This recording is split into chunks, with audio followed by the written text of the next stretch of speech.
Saludos amigos, qué grato placer es estar con ustedes una vez más y ahora desde los estudios de Erizo TV en San Juan de Puerto Rico para otra edición de este su Erizo TV podcast. Este día tengo el privilegio de estar en la compañía de una luchadora, una puertorriqueña provinciana como yo, nacida en Sabana Grande, quien conquistó unas cumbres insospechables en su corta vida de 44 años. Ella es la ingeniera Eileen Vélez Vega. Y a Eileen le digo, bienvenida al programa. Gracias, Eliu. Qué linda esa introducción. Muchas gracias por eso. Qué felicidad poder tenerte acá. Tenemos tantos temas de los cuales vamos a hablar, pero quiero que comencemos con el más fundamental de todo. Hablemos de esa infancia en Sabana Grande, por favor. Cuéntanos cómo fue la niña esa que llegó a ser la persona que tuvo tantos logros como tú. Mira, una niña bien curiosa y mi mamá te diría que traviesa. Yo estuve en la escuela elemental y mi mamá era mi maestra. Así que sí, era una niña muy buena, pero me gustaba hablar y me gustaba correr por la escuela y le daban muchas quejas porque era inquieta. Así que me ponían al lado de los niños que no hablaban y los hacía hablar también. Así que mi mamá siempre me dice que ella mantenía un diario y ahí escribía que la nena era muy inteligente, pero le preocupaba. Y yo le digo, bueno, años después, mami, valió la pena. No hubo mucho problema. Era que ya era líder y no lo sabía. Fue una infancia muy linda. Estuve en la escuela Franklin Delano Roosevelt en el barrio La Torre de Sabana Grande. Fui a escuelas públicas toda mi vida. Y ahí pues estuve en diferentes escuelas públicas en Sabana Grande y me gradué de la Superior Blanca Malaret en el 1998.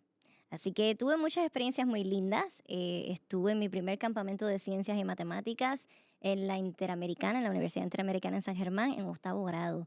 Y ahí entendí que sí me gustaban las matemáticas y la ciencia. Luego fui a Space Camp en décimo grado y definitivamente ahí yo sabía que yo quería ser ingeniera y eventualmente que quería estar en la NASA y trabajar en el espacio. Así que eso fue fundamental para yo ir creando, ¿no?, ese amor por la ingeniería, que luego pues me llevó hasta donde he llegado en mi vida. Eso de haber tenido a tu mami como tu maestra ha de haber sido muy interesante. Yo también tuve a mi papá Sí. como mi maestro, Ah, así que pues, tuve ¿sabes qué? momentos de nerviosismo, por decirte Sí, así. y te dicen, y siempre eres el hijo de la maestra, la hija de la maestra, si tienes que dar el ejemplo. Y como le dije, yo era un poquito traviesa, así que pues siempre me llevaban a donde mi mamá y decía, hablamos en casa. Y yo, oh Dios mío, hablamos en casa, eso significa que estoy en problemas.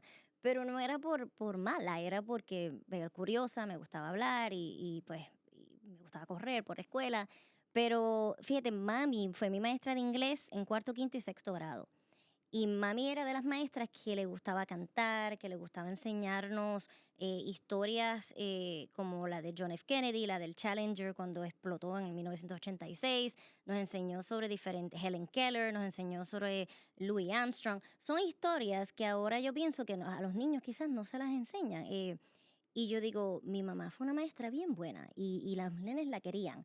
Y en cualquier lugar que nosotros estábamos en Sabana Grande, alguien paraba para saludar a Missy Hailin. Se llama Hailin igual que yo. Así que mami fue una muy buena maestra. Lo que pasa era que era fuerte. Mi mamá era fuerte, estricta, con mucho amor, pero yo la respetaba muchísimo. Así que yo siempre le digo a mami, tú fuiste mi mejor amiga y mi ejemplo, pero yo no podía hacer nada malo en la vida porque yo no podía mirarte si yo cometí un error que fuera a dañar mi vida. Así que mi mamá me educó muy bien Qué desde bueno, pequeña. qué bueno. Yo le doy mucho respeto a mi mamá.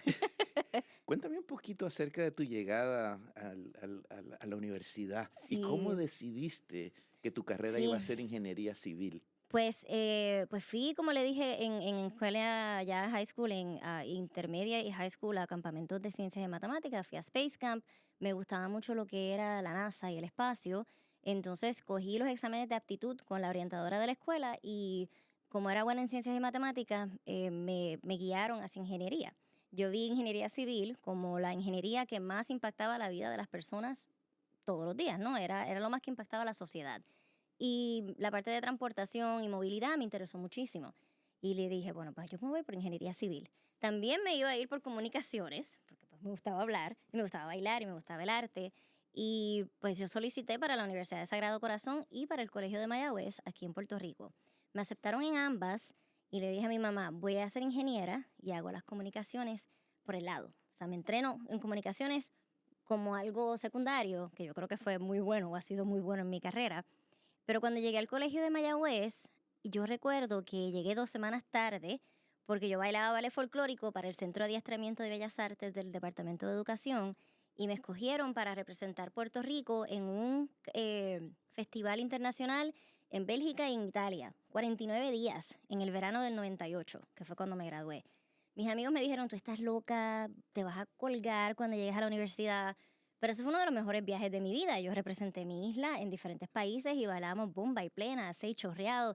Esos tiempos cuando yo bailaba folclore. Y fue una experiencia bien bonita, aprendí mucho.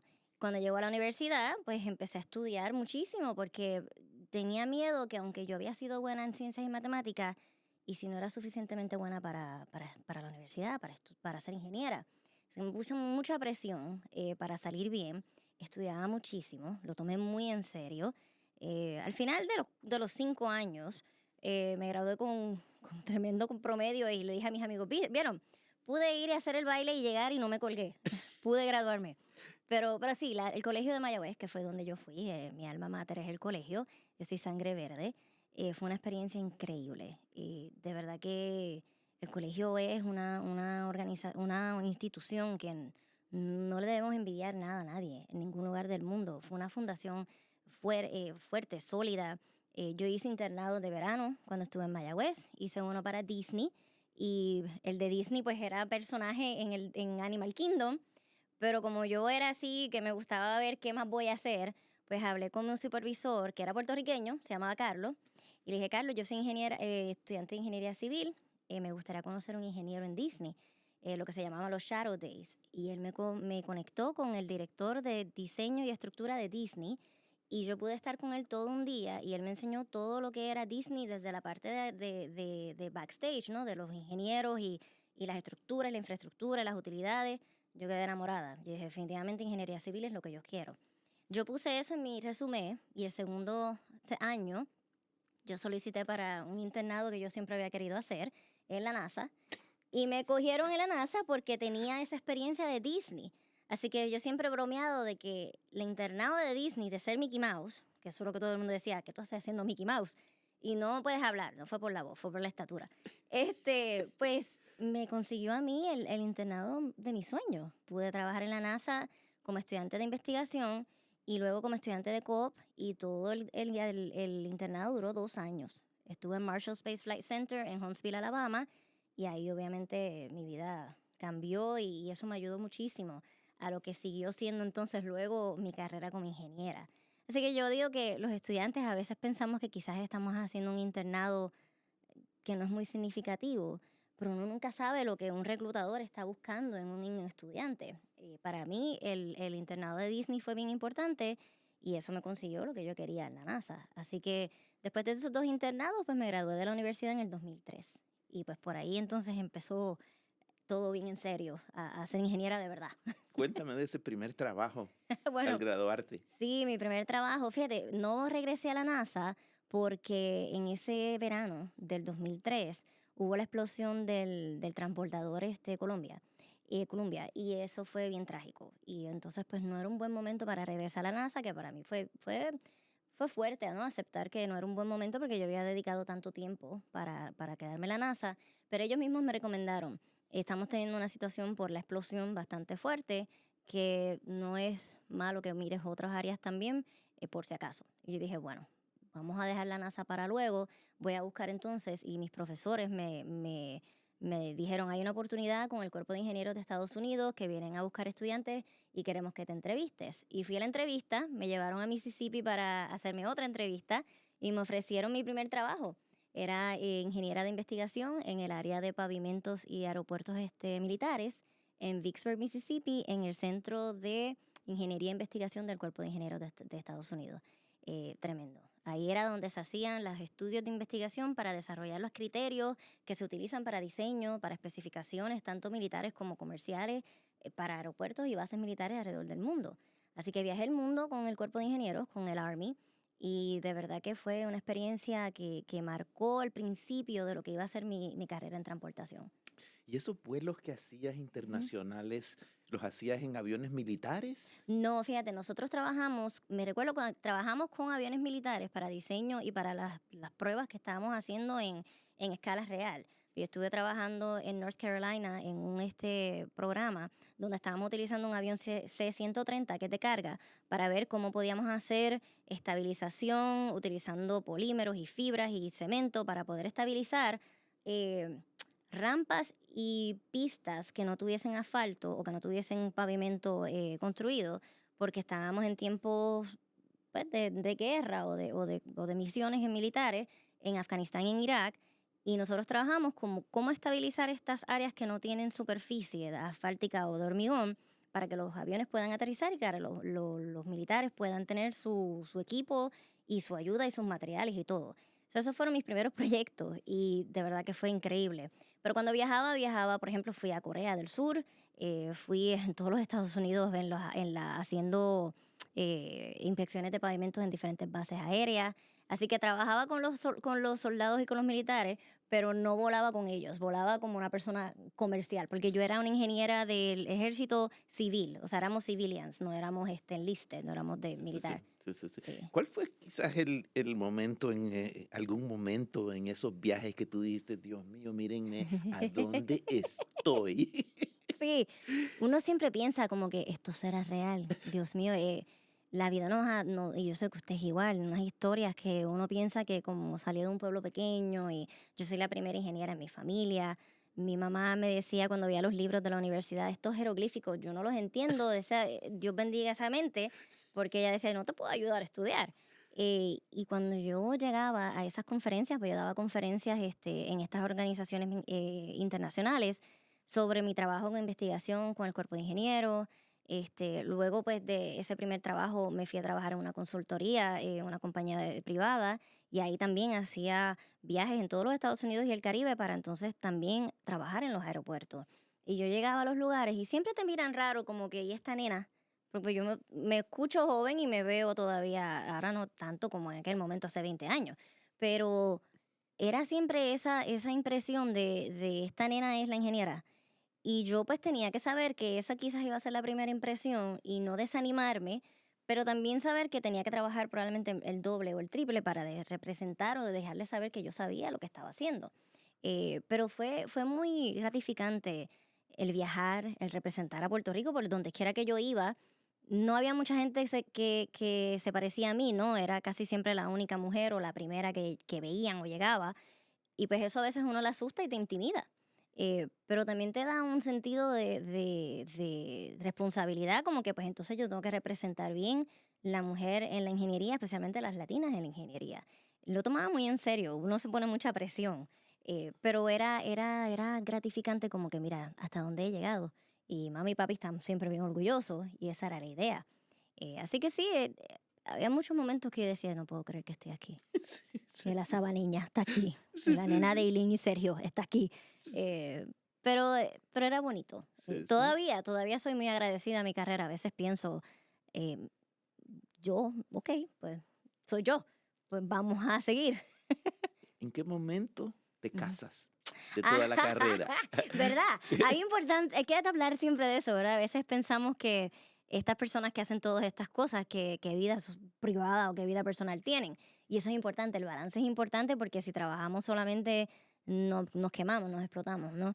Pues en el 2003, cuando me gradué de la universidad, yo en el 2002 había empezado con mi novio, que es ingeniero civil, era Ángel Berríos, de Corozal. Empezamos a salir en la universidad. A los dos nos ofrecieron el trabajo del cuerpo de ingenieros. Los dos comenzamos a trabajar en Mississippi a la misma vez. En el 2005 nos casamos en Puerto Rico, y ya cumplimos 20 años de casados el año pasado. Así que sí, me casé con mi novio de la universidad. Tenemos una hija de 14 años y gracias a Dios que lo encontré en mi vida y que pues una persona también, una buena familia, muy bueno, me apoya en todo lo que yo he hecho, una persona inteligente, una persona que ha podido pasar por todos los retos y todo lo que hemos vivido juntos. Y aún así, pues los dos tenemos unas carreras exitosas y nos apoyamos mutuamente, pero sabemos cuando uno necesita más apoyo que el otro y hemos podido, y especialmente él, ha hecho muchos sacrificios para ayudarme a mí a lograr todo lo que yo he logrado. Así que Dios me bendijo Qué con Air maravilla. Ángel. ¿Y la nena nació en Mississippi o nació En Florida, ya yo en estaba en Florida? Florida. En el 2006 nos mudamos a Florida, a West Palm Beach, que sé que tienes ahí raíces. En West Palm Beach, Florida, nos fuimos a trabajar con una compañía que se llama Kimley Horn y es ingeniería, Firma consultoría. grandísima. Sí, ahora han crecido muchísimo en los últimos años. Y yo estaba en el área de aviación y mi esposo en el área de infraestructura, de estructura.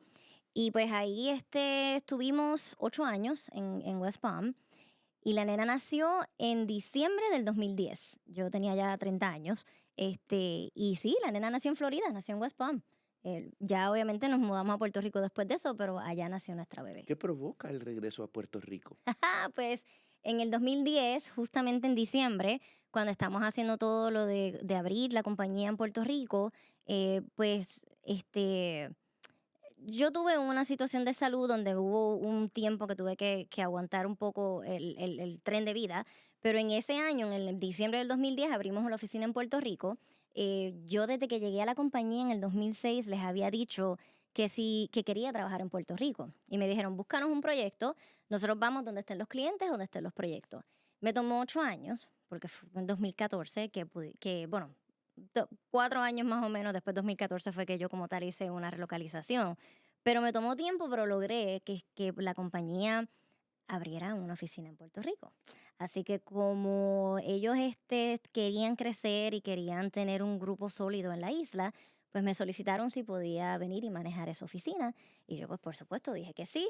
Yo creo que uno de los regalos más grandes de la vida es poder regresar a tu país de origen a devolverle todo lo que te dio. Y de aquí fue que yo salí. Sin duda. Y mi esposo y yo siempre queríamos regresar, pero pues no habíamos tenido la oportunidad y en el 2014 se nos dio esa oportunidad. Y qué maravilla poder estar cerca de tus padres y ellos verte como una líder de una oficina, como una Sí, profesional, ¿verdad? Qué orgullo el sí. que han de Y sentir el de ellos. mi hija, claro, porque yo creo que aunque ella es una de jovencita de 14 años y a veces son un poquito como no quieren dejarte saber que están velando, pero sí, te ven y eso le da a ella también una seguridad de que las mujeres podemos hacer cualquier cosa.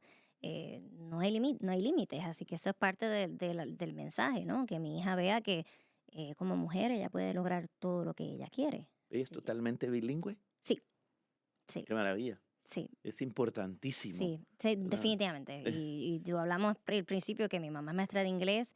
Ella me enseñó el inglés desde que yo nací. Así que yo tenía los dos idiomas desde pequeña. Sí, sí, Sí, y eso me ayudó muchísimo. así me tocó con mis hijos desde los diapers. Yo les hablaba en los dos Sí. idiomas. Bueno, ella todavía prefiere más inglés por el hecho de que los nenes con la televisión y el internet se hablan más inglés que español. Claro. Y estamos en eso, en que no, tienes que también reforzar el español. Y las maestras me estaban ayudando en la escuela con eso. Decían, no, no, no, vivimos en Puerto Rico, usted tiene que hablar español. Sí, Sí, absolutamente. sí. Oye, tomaste un paso un poquito interesante cuando te trasladas al sector público, porque quieras o no, tenías una posición de líder de una empresa, etcétera. Cuéntame cómo llegaste a ser secretaria del Departamento de Transporte y Obras Públicas, una ministra de Estado, te reportabas al gobernador. Sí.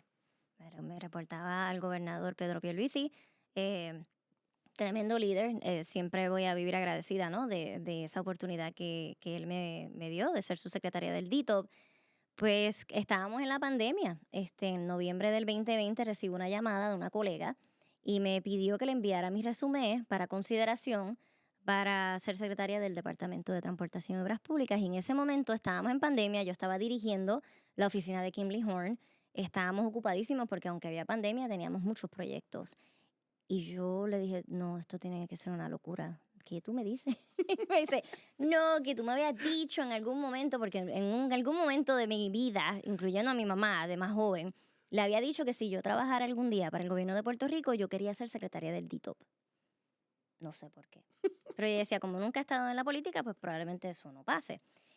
Pues en un evento de ingenieros se lo comenté a ella y ella parece que se quedó con eso en la mente y cuando están haciendo la búsqueda de talento para la administración del gobernador, ella estaba en el lugar preciso, en el momento preciso, y mencionó mi nombre y me llamó para que le enviara el resumen. Yo me negué.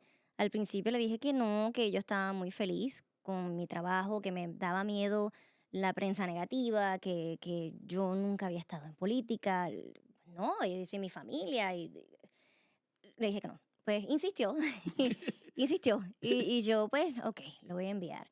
Pensando todo el tiempo que esto no va a pasar, esto no es para mí, esto no va a ser posible. Envié el resumen, 2 o 3 minutos luego me llaman que sí, ingeniera, la queremos entrevistar. Hay un comité que la va a entrevistar virtual, porque estábamos todavía en pandemia, para ver, ¿verdad? Y pues me hicieron la entrevista a 4 personas en un panel, muy amables, muy buena entrevista. Me llamaron luego para decirme que iban a enviar mi resumen y mi nombre al gobernador para que él me entrevistara. Yo no podía creer que esto estaba pasando. Yo nunca pensé que esto iba a pasar más a enviar un resumen y ya. Conocí al gobernador un viernes, creo que 4 de diciembre, y me entrevistó, me preguntó qué yo pensaba que Puerto Rico necesitaba para mejorar la transportación. Yo le fui muy honesta con el mantenimiento, planificación, todo lo que yo había visto como ingeniera trabajando en Puerto Rico después de haber regresado a la isla. Y fue una tremenda entrevista. Él pues vio mi resumen y me dice, ¿cómo tu resumen llega a mis manos? ¿No? Porque nunca nos hemos conocido. Sí. Le expliqué y me dice, ok, pues vete a tu casa, habla con tu esposo, hablamos mañana. Hablamos mañana era que yo decía, pero ¿y qué se supone que yo haga? Tanto así que sí, él me ofreció la posición y después de haber trabajado con mi esposo un spreadsheet, porque los dos somos ingenieros, hicimos un Excel spreadsheet de cuánto me iban a pagar y los gastos que tenemos en el hogar, porque era una reducción de sueldos bien significativa. Y el miedo de que pues tú te conviertes en una figura pública, no le dije nada a nadie, ni a mis papás, a nadie. Acepté la posición, el gobernador me agradeció muchísimo y de verdad que lo hice también porque cuando tú conoces a alguien y dices, por esta persona yo estaría dispuesta a tomar el riesgo y trabajar con él. Y yo decidí que iba a trabajar con él como un líder, me había estudiado su plan de gobierno y decidí que sí, lo voy a hacer. Iba a ser la primera mujer, que eso era bien importante para todo lo que yo había hecho en las niñas en STEM. Puerto Rico estaba en un punto crítico de infraestructura y reconstrucción con todos los fondos federales que habían llegado a la isla. Y yo había regresado a Puerto Rico para ayudar a mi isla, pues entonces, usted se puso a hablar, pues ahora vaya a trabajar. Y lo acepté. Y el 7 de diciembre el gobernador lo anunció en una conferencia de prensa, la primera en mi vida, y ahí cambió mi vida para siempre. Qué cosa, ¿verdad? De repente estabas adentro del dragón, como dicen en la película, ¿verdad? Increíblemente, sí. Yo pienso ahora y a veces veo esa conferencia de prensa que está en YouTube y yo, ¿cómo yo pude? Yo estaba totalmente ajena a todo lo que aprendí luego en los 4 años, Ujú. porque uno llega distinto. Y hubo, la prensa muchas veces decía pues, cosas negativas y gracias a Dios todo lo que había publicado en las redes sociales y en internet sobre mi trabajo como ingeniera y haber trabajado con niñas en STEM y con la Sociedad de Mujeres Ingenieros, con el Colegio de Ingenieros Agrimensores, era todo positivo. Pero usted sabe que como quiera, no, no se toma mucho tiempo en empezar a decir cosas Ah, negativas claro. y las redes sociales son muy crueles. Así que yo tuve que pasar ese shock inicial de todo lo negativo que vi, sin yo ni tan siquiera haber todavía puesto un pie en el detail. Así que fue fuerte, fue una transición bien fuerte. No me arrepiento jamás y el honor de haber sido la primera mujer y de haber trabajado con el gobernador, de verdad que le agradezco mucho a Dios esa oportunidad, pero no fue fácil. Sí, sí, sí, una ministra de Estado, o sea, es un cargo de muchísima responsabilidad. Sí. ¿Cómo fue la relación con tus subalternos y particularmente los subalternos hombres, verdad? Que- Bueno, vamos a ver cuál versión voy a darle. ¿Vamos a dar la real o la PG? Bueno, en realidad no puedo decir que fue totalmente negativa. Eh, Cuando llego al departamento, yo hice una transición desde que me nombró el gobernador hasta el final de diciembre 31 del 2020. Yo tuve una transición muy buena. El ingeniero exsecretario Carlos Contreras fue muy amable, muy elegante. Estuve tiempo sentada y reunida con él para que él me ayudara en la transición. Me reuní con todos los directores de las diferentes áreas. Yo conocí la gente antes de llegar ahí el 2 de enero. Yo me tomé tiempo en mi transición y fueron muy amables y muy accesibles y me dieron toda la información que yo necesitaba. Así que en eso fueron muy buenos conmigo en esa transición. Yo creo que el reto más grande es cuando tú eres la primera mujer. Hay personas que quizás no les gusta que tú los mandes o que tú les des órdenes o que tú quieras cambiar las cosas que han sido las mismas por décadas. Y eso me pasó. Así lo hemos hecho Así lo siempre. hemos hecho siempre. El DTOP no tenía dinero, el DTOP no tenía muchas funciones, había muchos problemas porque no había tenido un dinero adecuado, ¿no? Para hacer mantenimiento de carreteras y todo lo que se supone que el DTOP haga. Así que pues yo me encontré con una agencia que tenía muchos retos, muchos problemas, tanto presupuestarios como de fuerza laboral, como de procesos. Y de verdad que eso fue bien fuerte, así que hubo mucha resistencia al cambio, muchas quejas de que pues le estaba exigiendo mucho trabajo, muchas cosas. Y sí, yo no me arrepiento, yo decía, no, es que hay que cambiar porque no podemos seguir así. Son 70 años que el departamento ha existido y que necesitamos mejorar porque Puerto Rico obviamente la infraestructura vial tiene muchos retos. Ujú. Y la construcción y todo lo que hay que hacer pues no se puede dejar como ha estado porque antes no tenían dinero, ahora hay dinero que hay que utilizar y que hay que obligar, fondos federales que el departamento nunca había tenido, oficinas que no existían como oficina de fondos federales, oficina de asuntos legales, oficinas de comunicaciones, que el departamento, de nuevo, tenía 70 años y habían cosas que yo decía, yo no puedo creer que esto ha sido así por tanto tiempo. Y no culpo a ninguno de mis compañeros secretarios que hubo en el pasado. Ellos tenían una situación económica muy distinta a la que yo tuve en esos 4 años.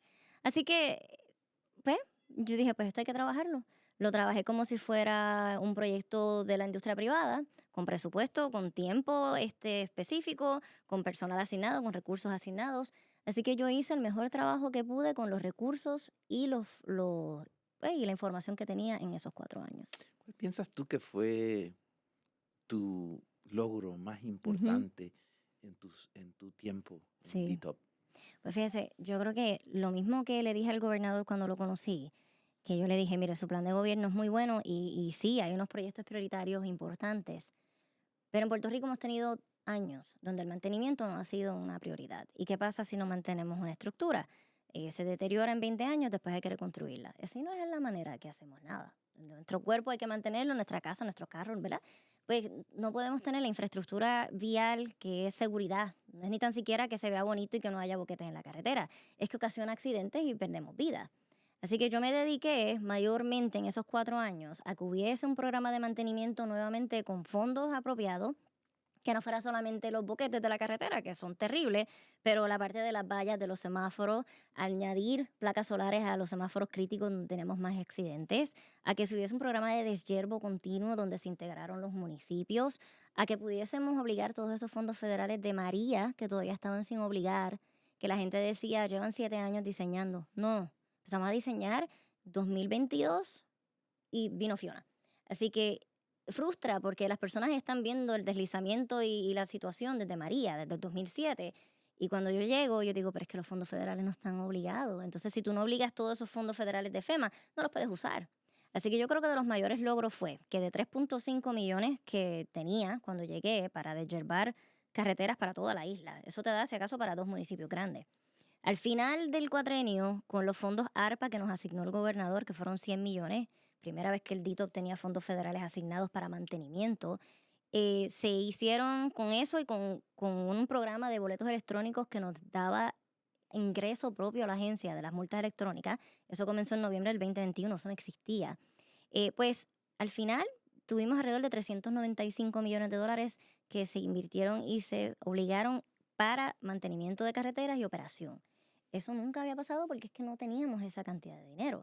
Pero entonces eso trajo otras cosas, ¿no? Las personas que habían estado trabajando en el DITO, porque quizás este dinero no existía, pues había que hacer procesos nuevamente para poder maximizar los recursos de las personas, ¿no? Del ingeniero, de las regionales, y no teníamos todas las personas necesarias. Así que Recursos Humanos también pasó por reestructuración, como le dije, oficina de fondos federales que implementamos y se creó en la estructura del DITO, que eso no existía, eso pasa por OGP, por Hacienda, por OATRH, por mil cosas.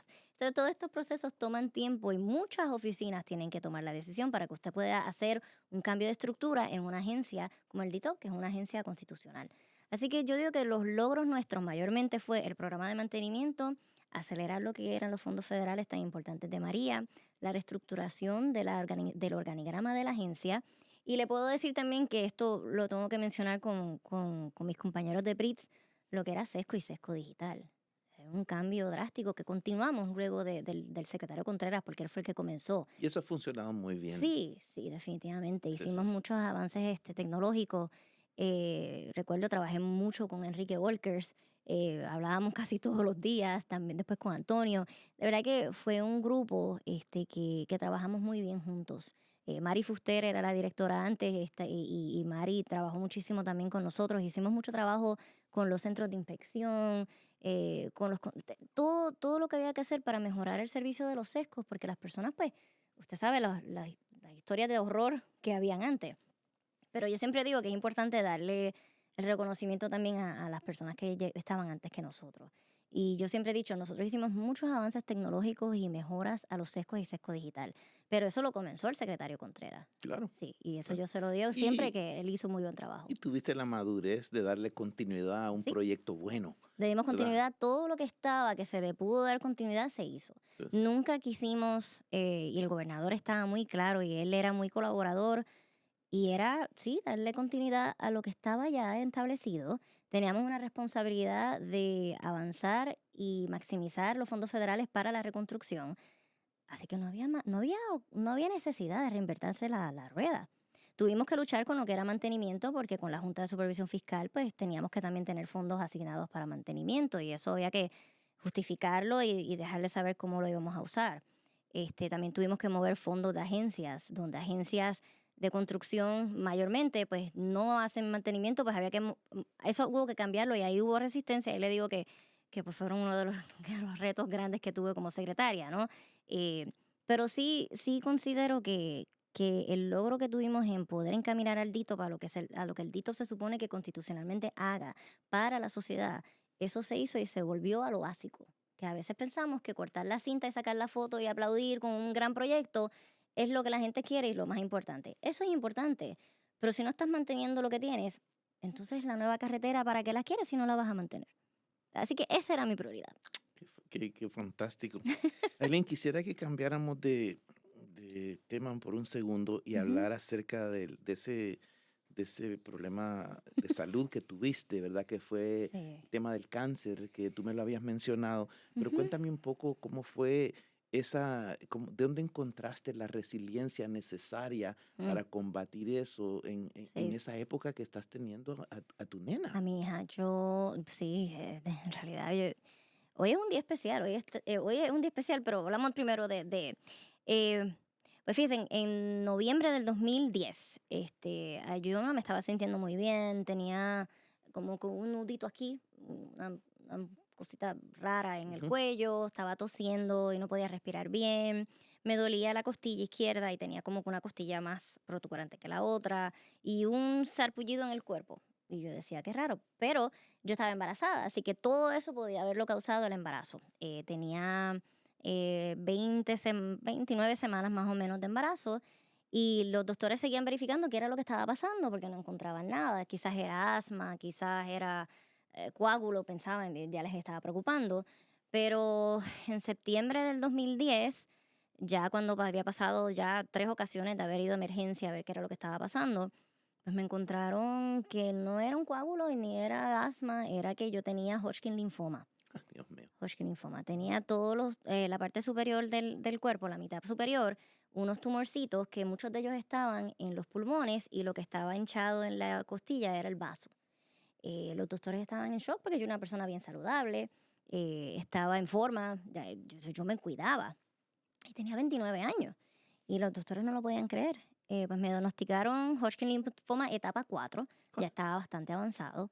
Y pues me empezaron quimioterapia embarazada. Noviembre, me recuerdo, el 11 de noviembre, Día de Veterano de ese año, me empezaron las quimioterapias. Yo pensé, mi bebé no va a nacer.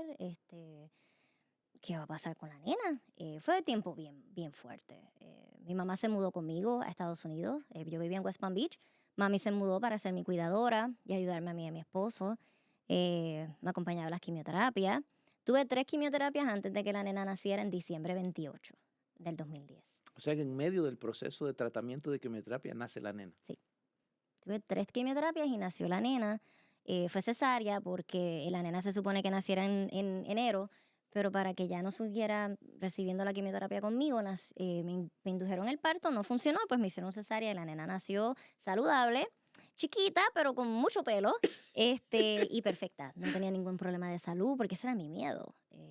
Las mujeres embarazadas tenemos que cuidarnos de muchas cosas. Claro. Entonces, de momento te dicen, te vamos a dar quimioterapia. Yo digo, pues si no puedo tomar refresco, no puedo que si tomar aquello o hacer... Me vas a dar quimioterapia, eso es veneno por vena. Si no te preocupes, la bebé va a estar bien. Pero también firmas todos los waivers de que si pasa algo, pues había que hacerlo. Sí tenía mucho miedo de qué iba a pasarle a mi bebé. Tengo que decirte que gracias a Dios ella tiene 14 años y es una niña saludable, inteligente, buena, hermosa. Ese ha sido, hablamos de logros, uno de los logros y las bendiciones más grandes de mi vida. Pero cuando eso fue en diciembre del 2010, yo terminé las quimioterapias en mayo del 2011 y la vida volvió normal, volví a trabajar, estaba con Kimberly Horn, volví a la oficina en agosto del 2011 y pues mi vida, pues, ok, me empezó a crecer el pelo de nuevo y yo dije, pues mira, ya pasé lo peor. En febrero del 2012 me fui a hacer un chequeo rutinario de los 9 meses después de la quimioterapia y el cáncer había regresado. Ay, bendito. La nena tenía 1 año y yo dije, ahora, el doctor dijo, bueno, este cáncer es curable, pero volvió muy rápido. Así que te vamos a hacer un trasplante de células madres, autólogo, o sea, de mis propias células. Tuve las biopsias de la médula ósea, que si alguien ha tenido eso en algún momento, eso es una cosa horrible. Tengo muchos recuerdos oscuros de todo ese tiempo. Pero mi miedo era la nena. Y mi nena tiene 1 año, entonces ella no sabe, por lo menos no se recuerda de nada de esto. Pero mi miedo era, ¿y si yo muero? Mi mamá, como yo le dije, fue una de los mayores influencias y apoyos para mí crecer y formarme en la mujer que soy. Yo decía, no es justo, mi bebé no puede vivir sin mamá, yo tengo que vivir. Así que era esa pelea de que yo no me voy a morir. Y le decía al doctor, ¿cuál es el prognosis? O sea, yo quiero saber números.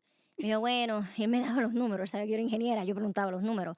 Me dijo, el trasplante, tienes un 60% de que puedas regresar como quieras. Y yo, pues, ¿para qué? Me dice, pues, porque no hay nada más. Tienes que hacerte trasplante, porque si no, pues puede ser que no sobrevivas esto. Además, yo no quería vivir con cáncer. Me hicieron el trasplante de células madres, autólogo, en Moffitt Cancer Center en Tampa, en julio 9 del 2012. Así que este julio 9 cumplo 13 años en remisión. Felicidades. Y estoy bien.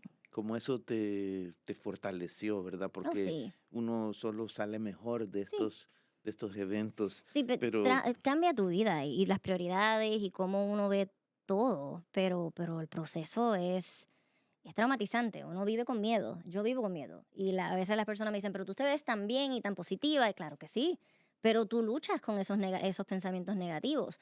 Hay días que son más fuertes que otros, donde te agobia más y si te dejas vencer no sales de la cama. Pero yo tengo un buen sistema en mi familia, en mi esposo, mis compañeros de trabajo. Ellos iban al hospital y me llevaban comida. Mis compañeras de trabajo, cuando yo cogía quimioterapia, me llevaban comida para que me diera para mí, mi hija y mi esposo y mi mamá todo el fin de semana. Se sentaban conmigo las 4 horas de la quimioterapia a hablar conmigo y a darme compañía. Me llevaban galletas, muffins. Yo nunca estuve sola en las quimios, ¿sabes? Que tuve mucho apoyo y luego mi mamá era la que vivía conmigo en el hospital. Yo viví en Tampa como 3 meses en el proceso del trasplante y eso fue una de las cosas más fuertes porque en esos 3 meses yo no pude ver a mi bebé y mi bebé tiene 1 año, pero no me dejaban verla porque su sistema inmunológico iba a atacar el mío. Así que dentro de todo ese proceso, no tener a mi bebé cerca fue uno de los peores momentos. Así que yo vivo intensamente, que a veces ni duermo y sé que eso no es bueno tampoco, porque hay cosas que quiero hacer y no quiero que lo que yo pase en vano. Entonces, pues, mi esposo siempre me lo dice, tienes que cogerlo con calma. O sea, no te puedes todo el tiempo estar tan intensa. Pero yo digo, es que yo tengo que honrar eso que yo pasé y yo quiero vivir. naciste de nuevo. Sí, Sí, prácticamente. ese día nacemos de nuevo. Ujú. Tú empiezas a contar, y eso es gracioso que usted menciona eso, porque tú empiezas a contar el día cero en adelante. Tu día de trasplante es tu día cero y empiezas a contar. Así que ya voy por el día como 5,000, algo así. Tengo que sacar cuenta de nuevo porque hace tiempo no la saco. Pero sí, ahora tengo 2 cumpleaños. En octubre, que es donde nací la primera vez, y en julio, que es mi nuevo cumpleaños. Qué bendición que eso está ahora en el retrovisor, ¿verdad? Que Sí, ya ella sí. quedó atrás, Sí, no, no, no, pero definitivamente. Te queda atrás, pero siempre te ayuda a mantenerte enfocada. absolutamente. Sí, A vivir la vida sí. con la pasión que se necesita, Ujú. haciendo lo que te gusta. Y qué alegría que has logrado tener una carrera tan fascinante. En tus 44 años has Sí. empaquetado una cantidad de cosas que gente le toma 2 vidas, ¿verdad? Ha sido buena, ha sido bonita y las oportunidades que se me han cruzado en el camino las he sabido aprovechar. Y he tenido gente maravillosa que me ha ayudado, muchos mentores y mentoras que uno no lo hace solo. Tienes que tú proponerte lo que tú quieres hacer y luchar tú, pero la gente ayuda, ¿no? Y he tenido unos mentores muy lindos y muy buenos en mi carrera que eso también ayuda. Es importante que mencionen nuestro nombre en lugares donde están las oportunidades que a veces nosotros ni sabemos que alguien va a mencionar tu nombre. Pero hay que trabajar para que las personas entonces piensen en ti en estos momentos de cosas buenas, ¿no? Así que yo pues he tratado de establecer una carrera fuerte, pero también una persona accesible, comunicadora, justa, estricta pero justa, y responsable, ¿no? Que la gente sepa que si me dan una tarea, pues yo voy a buscar la manera de cómo lograrla. No soy perfecta, tengo todavía mucho que aprender y todavía mi carrera falta. Pero sí, es muy agradecida de todo lo que ha surgido en estos 44 años. Hablando de tu carrera, ¿en qué estás ahora? ¿Qué es lo que te entretiene No me ahora? retiré porque tengo solamente 44 años, o tuve que seguir trabajando. Sí, sí. Y pues hay que trabajar. Pues sí, mira, estoy muy feliz y estoy comenzando como que de nuevo otra vez. Todas estas transiciones son distintas y una vez tú cambias, vuelves como que a apretar el botón de cero y aquí vamos otra vez. Y así fue. Terminé el DTOP el 31 de diciembre del 2024. El mes de enero estuve libre completo, me tomé todo ese mes libre. Necesitaba recargar baterías Descompresionar el sí, motor, ¿verdad? somos humanos. Y uno se cree a veces Superwoman, ¿no? Y Superman y no, damos la milla extra, pero hay que tomarse un tiempo. No tan, y fíjate, la parte física es importante, pero la parte mental.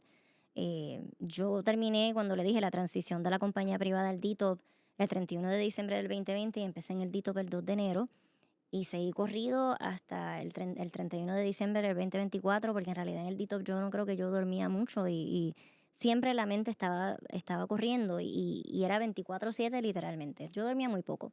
Y aunque definitivamente fue el mejor y el peor trabajo de mi vida, hay que decirlo, fue el mejor, porque ese honor de haber dirigido el DITOP, agradecida por siempre, todo lo que hicimos y la gente con quien trabajé, de verdad muy lindo, y trabajar con el gobernador, pero también fue bien fuerte por la parte política y por la parte de la prensa y todo lo negativo que salía, ¿no? Eso había que manejarlo bien y como sociedad deberíamos también tratar de ver lo positivo, porque hay muchas cosas positivas pasando, pero eso no vende, así que hablamos de eso después. Sí, Pero sí. entonces, cuando salí del DITO, pues tuve ese tiempo, ese mes libre, y en febrero comencé a trabajar con Kimberly Horn nuevamente. Ahora estoy en otro rol, directora estratégica de infraestructura para la firma, así que aunque es un rol nacional, me pude quedar en Puerto Rico. Mi hija no se quería ir, habían unas oportunidades para irme y lo pensé. Pero entonces iba a dejar a mami, a papi, a mi sobrino, mi hermano, mi suegro, y la nena no se quería ir. Ella quiere terminar su escuela superior en Puerto Rico y le quedan 4 años. Así que yo dije, bueno, pues entonces vamos a mirar entonces las opciones para poder quedarme en la isla. Y Kimberly Horn, que había sido mi hogar por 15 años, me hizo esta oferta y yo dije, bueno, este es mi hogar porque aquí estuve 15 años y estas personas estuvieron conmigo todo aquel proceso del cáncer. Ellos eran yo trabajaba con ellos. Y fueron para mí parte de uno de los apoyos más fuertes fue esa compañía. Y no era que yo les debía algo, era que yo les tenía una lealtad y un amor también por todo lo que hicieron por mí. Tu familia, Sí, por ¿verdad? mi familia y todo. Y mis compañeros de trabajo eran mi familia. Pero también yo tuve una carrera muy buena con ellos. Yo hacía diseño de aeropuertos en Puerto Rico, en el Caribe, y aprendí a ser ingeniera no solo de transportación, hacíamos de todo. Y en Puerto Rico más, porque éramos una oficina pequeña. Así que esa compañía a mí me ayudó a formarme en una ingeniera completa. Y cuando decidí escuchar, ya en diciembre del 2024, pues voy a escuchar lo que ellos tienen. Y vamos a hablar entonces. Decidí entonces que ya yo no iba a continuar en el gobierno, ya eso yo lo había decidido desde junio del 2024, estaba muy clara. Pues yo dije, pues muy bien, voy a volver a la industria privada, analicé las ofertas que tenía y dije, me voy con Kimberly nuevamente. Y estoy en un rol distinto al que estaba antes, porque antes yo era Project Manager de aviación y transportación en la isla y en el Caribe, y ahora es todo. Ahora es toda infraestructura en Caribe, Latinoamérica, Puerto Rico y Estados Unidos. En Puerto Rico tengo una restricción hasta enero del 2027 en el área de transportación, pero Puerto Rico tiene mucho trabajo y esto es a largo plazo. Yo no pienso limitarme a eso solamente en Puerto Rico estos 2 años. Luego que pasen los 2 años, pues trabajaré en muchas otras cosas. Y estoy bien contenta. Estoy viajando mucho, que pues eso hay que manejarlo bien con la familia. Pero de nuevo, es la manera de poder regresar a la industria y aportar de otra manera. Tengo que decirte que tomaste una excelente decisión. Puerto Rico está viviendo un momento increíble de reconstrucción, Sí, algo sin precedentes. así mismo es. Y este es un momento clave para que los puertorriqueños que están en los Estados Unidos regresen. Sí. Hay Lo tanta hicimos nosotros, se puede. Es un chance, ¿no? Pero eso así es la vida. Así que, Tú lo hiciste, ujú, otros lo pueden hacer claro que y sí. qué buen ejemplo que estás dando. Elin, hablando del tema de STEM y de las Ujú, niñas en ingeniería, ¿qué mensaje le darías a una nena que sí. tiene inclinación hacia la matemática Ujú, y que quisiera seguir una carrera en ingeniería con la experiencia que has tenido hasta claro. ahora? Bueno, mira, muchas cosas que les podría decir, pero la primera, yo diría, es la iniciativa propia. Es que las niñas no se limiten y también que si usted quiere hacer algo o tienes esa pasión o ese sueño de hacer algo, no tienes que esperar que nadie te dé permiso o que nadie te diga lo que tienes que hacer. Yo muchas de las cosas que hice fue, yo quiero preguntar si esto se puede. Si te dicen que no, pues ok, pues por ahí no era, vamos a buscar otro camino. Pero esa valentía de tener iniciativa propia, porque al final del día nosotras somos las responsables de nuestro éxito, podemos tener ayuda, claro que sí. No vivimos en un mundo solas. Pero esa iniciativa propia y esa motivación la deben tener ustedes primero y no esperar que alguien te lo dé. También es importante soñar en grande. A veces pensamos que pues vivo en un pueblo pequeño, no tengo muchas oportunidades, quizás no hay mucho dinero o estoy en una escuela pública. Eso no tiene nada que ver. Todas estas historias de éxito y no hay que tener todo el dinero en el mundo y toda la información disponible al momento para ser exitoso. Pero sí hay que atreverse a soñar y a buscar ayuda y a buscar información, educarse bien. Yo me he creado pues experta en ciertas cosas y de ahí he sido flexible para aprender más. Importante que si somos las primeras o las únicas, no se rindan. Yo he sido primera y única muchas veces en mi vida y eso da mucho miedo, pero hay que ser valiente porque entonces nosotras nos formamos en los modelos a seguir para otras mujeres y otras niñas. Y quizás somos las primeras, pero gracias a nosotras no vamos a ser las últimas. Así que eso es bien importante pensarlo y mantenerlo siempre en la mente que nosotras estamos aportando a que haya más oportunidades para otras mujeres y otras niñas. Y por eso yo creo que, aunque nos tenga un poco de miedo, hay que hacerlo. Y quizás no salga bien la primera vez, pero no nos podemos rendir porque todavía hay más oportunidades. Así como me pasó conmigo, que tuve que tomar un tiempo de 2 años y solamente enfocarme en mi salud, las cosas mejoraron, pero no me rendí. Así que no se rindan, que al otro lado siempre se paga. Quizás toma más tiempo, pero la recompensa es grande. Qué bello mensaje, Eileen, Sí. te felicito. Sigue con ese entusiasmo. Ah, y orar. Oren. Sí, sí, Yo, sí. yo oro. Sí, sí, sí. Hay que orar. Eso es muy importante. Vamos a meditar La La espiritualidad espiritualidad es es importante. importante. Y ser amable y ser accesible. Y perdona que te haya interrumpido, pero mis compañeros de trabajo en el DITO me decían, usted es muy accesible. Eh, que lo encontraban como que algo bueno, pero a la misma vez no sea tan accesible. Y yo decía, no, si yo fuese la niña que está allá afuera, que ve la primera mujer secretaria, yo quisiera llegar a ella. Pues yo trabajé con muchas niñas y con muchas personas, porque decía, si yo estuviese al otro lado, yo quisiera conocer quién es esa persona. Así que yo fui bien accesible y así soy en todo. Pero hay que ser amable, no porque seamos la primera mujer o porque sea la secretaria o trabajar con el gobernador y va a haber esa separación entre yo estoy acá y usted está acá. No, vamos a ser amables y vamos a ser accesibles, pero también vamos a tratar a todo el mundo con respeto. Y no porque estemos arriba en un momento significa que siempre vamos a estar ahí. Así que siempre hay que pensar que tratar a las personas iguales pues, con consideración y no pensando que va a haber algo más adelante, pero tener esa cortesía y ese interés de conocer a las personas y de ser amable de verdad. Mi mamá y mi papá me enseñaron eso. Y si usted habla con las personas que me iban y me visitaban, decían, yo no puedo creer que usted es la secretaria. Usted. Y yo, quizás porque era bien joven, pero también porque decían, es accesible. Y yo, pero es que esto tiene que ser así. Somos servidores públicos, no somos celebridades. Exactamente. Sí. Exactamente, pero siempre mantuviste los pies sobre la Oh, tierra. sí. Y eso que dices es importante, que uno tiene que prepararse para no siempre estar arriba, porque uno puede, la vida no Es se un trata ciclo. de estar allá siempre, ¿verdad? Es Ujú. un ciclo. Así de que nada, te felicito, Eileen. Gracias por el tiempo que me dedicaste. Gracias a usted por invitarme.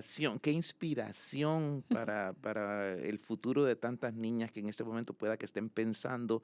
Es una inspiración tu carrera, la resiliencia personal, el amor por la familia y todas esas cosas. Te felicito. Continúa tu carrera de éxito, Gracias. que aquí vamos a estar siempre observándote con mucho cariño. Gracias de nuevo. Gracias a ustedes. También me Sí, parece cariño, eso ayuda mucho a seguir adelante. sí, a ustedes amigos les doy las gracias por habernos acompañado para otra edición de este Su Erizo TV Podcast y los veré en el próximo programa.